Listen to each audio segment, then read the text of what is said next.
안녕하세요. 오늘 저희가 같이 볼 자료는 박근필 TV 유튜브 채널에 올라온 강원국 작가님 인터뷰입니다. 전 청와대 연설비서관이셨고 또 베스트셀러 작가시잖아요. 네, 맞아요.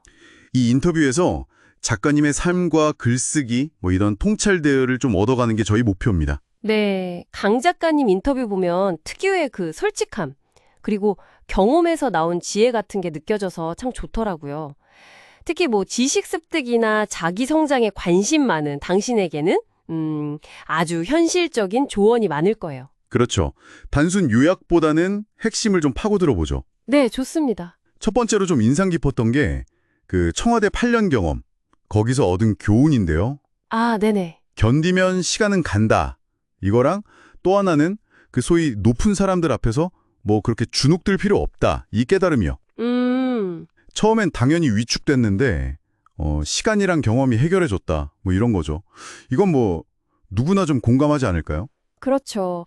여기서 핵심은 누구나 처음에 위축된다. 이거 같아요. 어떤 자리든 어떤 권위 앞에서든요. 네.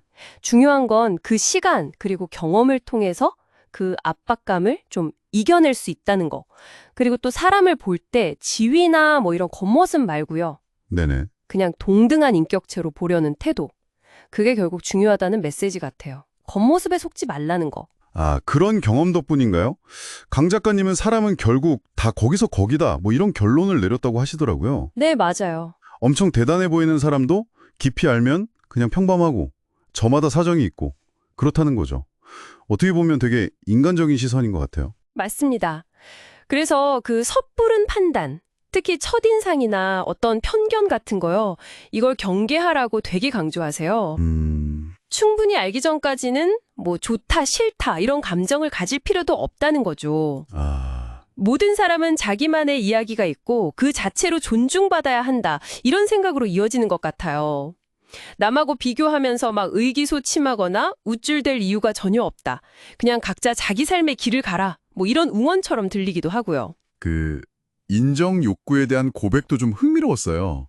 50살까지는 남들 평가에 엄청 매달렸다. 이런 말씀하셨잖아요. 네, 그렇죠. 이게 너무 지나치면 인정 중독이 될 수 있다. 저도 좀 공감되던데 당신도 혹시 비슷한 고민 해보신 적 없으신가요?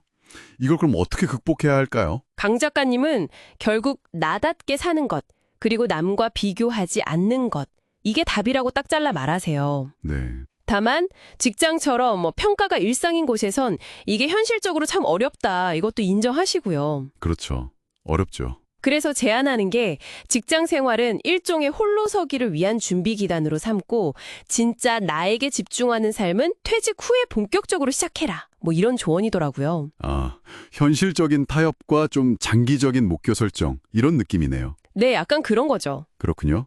그럼 다음으로 넘어가서 많은 분들이 궁금해하실 것 같은데 독서와 글쓰기, 책을 아무리 읽어도 글이 잘 안 는다. 그 이유가 뭐라고 하셨죠? 아, 그게요. 출력을 위한 입력이 부족해서 그렇다고 하세요. 출력을 위한 입력. 좀 더 풀어서 설명해 주시면요. 요리를 만들려고 재료를 사러 가잖아요. 네네. 그것처럼 내가 쓸 글의 재료, 글감이라든지 표현, 문체 이런 걸 찾겠다는 생각으로 읽어야 한다는 거예요. 읽고 나서 기억하고 또 내 것으로 만드는 과정이 꼭 필요하다는 거죠. 아하, 그냥 읽는 게 아니라 뭔가 수집한다는 느낌으로 읽어야 된다는 거군요. 그 필사보다는 안 보고 써보거나 자기 스타일로 바꿔 써보는 게 더 좋다는 팁도 있었던 것 같아요. 네, 맞아요. 핵심은 다름을 만드는 거예요. 남보다 더 잘 쓰는 게 목표가 아니라 나만의 색깔, 나만의 어떤 정체성을 글에 담는 게 중요하다. 이렇게 강조하시더라고요. 단순히 정보만 쭉 나열하는 게 아니라 자기만의 관점을 녹여내라. 이런 의미겠죠. 기술 얘기도 안 할 수가 없죠. 요즘 챗 GPT 같은 AI, 이건 어떻게 써야 할까요? 작가님은 자료 수집 차원에서는 유용할 수 있다. 하지만 글 자체는 반드시 직접 써야 한다. 이렇게 딱 선을 그으시더라고요. 직접 써야 한다? 네, AI가 주는 건 그냥 정보 덩어리지 잘 다듬어진 글이 아니라는 거예요. 그리고 여기에 너무 의존하다 보면 스스로 생각하는 힘, 작가님 표현으로는 뇌근육이 퇴화할 수 있다. 이렇게 경고하시죠. 뇌 근육 퇴화, 좀 무서운데요? 그렇죠. 편리함에 너무 취해서 생각하는 어떤 주체성 자체를 잃어버리면 안 된다. 이거 정말 중요한 지적인 것 같아요. 마지막으로요. 말하기랑 글쓰기 중에 뭐가 더 어렵냐 이런 질문도 있었는데 네. 지금은 말하기가 덜 고통스럽다. 이렇게 답하셨어요. 근데 둘 다 뭐 즐겁지는 않다. 이런 솔직한 답변이었죠? 네, 맞아요. 그러면서 즉흥적으로 말을 막 잘하는 비결, 그런 건 없다고 딱 못 박으시더라고요. 아, 역시 비결은 없군요. 네, 결국은 철저한 준비, 그러니까 머릿속에 내용을 잘 채워 넣어 넣는 거, 그걸 자꾸 꺼내보는 연습, 즉 인출 훈련이죠. 이 두 가지 말고는 왕도가 없다. 음, 순발력이나 임기응변도 결국은 그 탄탄한 준비가 있어야 오래 간다는 이야기입니다. 네, 오늘 강원국 작가님 인터뷰 통해서 뭐 경험, 관계, 글쓰기, 또 소통 이런 거에 대한 되게 현실적인 지혜들을 나눠봤습니다. 그 곱씹어 볼 만한 내용들이 많았네요. 네, 저도 그렇게 생각합니다. 특히 남과 비교하지 말고 나답게 살기, 그리고 쓰기 위해 읽는 독서, 또 마지막으로 AI 시대에도 생각하는 힘을 지키는 것, 이 세 가지는 당신의 삶과 학습에 바로 적용해 볼 수 있는 아주 중요한 메시지 같아요. 그렇죠. 오늘 나눈 이야기들이 당신에게 어떤 작은 자극이나 영감이 되었으면 좋겠습니다. 아, 근데 문득 이런 생각이 드네요.